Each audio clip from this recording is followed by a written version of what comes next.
China's Premier Li Cheng says the country is considering new economic policy tools that would include a Made in China 2025 policy. China expert Gordon Chang joins me. What does that mean, Made in China 2025? Is that an attempt to stimulate the local economy, the domestic economy? No. This is really industrial policy again. 10 years ago, Xi Jinping had this Made in China 2025 policy, where they identified 10 initial areas where China would develop self-sufficiency and world leadership. And one of them, of course, was semiconductors, which was really important for the Chinese. But there were others as well. And what they're doing is they're continuing this with, now it's 2025. They're now going to continue it going forward. This is long-held China policy, especially Xi Jinping, who doesn't believe in consumption as the fundamental basis of the Chinese economy. But it's got nothing to do with the vulnerability of the Chinese economy in the face of tariffs from the United States.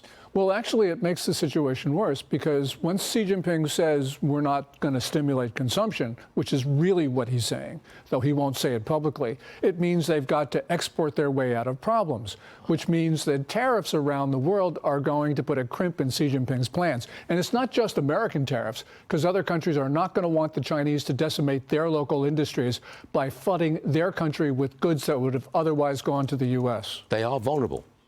Extremely vulnerable. Yep. Xi Jinping believes that he can intimidate the world, and if he can, then his policy will work. But if other countries put up trade barriers just like we are, then China is in a world of hurt, because then it has no way out of it. Because consumption, they can't do anything about it. That's a dangerous place to be. If their back's against the wall, no way out, they could lash out. I mean, they could have a go at Taiwan, couldn't they?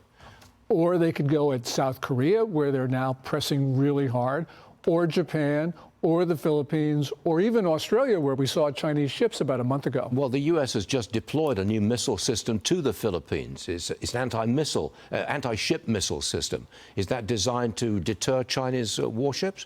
Well, yes, it is. And the United States is doing this also in Japan, where the Marine Corps are now planning to take over Japanese islands, put these missile systems in, which can be moved around. It makes it very difficult for the Chinese to plan, because this is sort of like a shell game of whack-a-mole. Where are the Marines at any one particular moment? Because that's critical for China's calculations. That's really heating up, isn't it?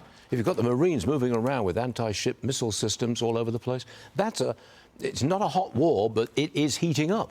Well, it certainly is, because, as you say, the Chinese, with their backs to the wall, could decide to get out of their economic problems by lashing out.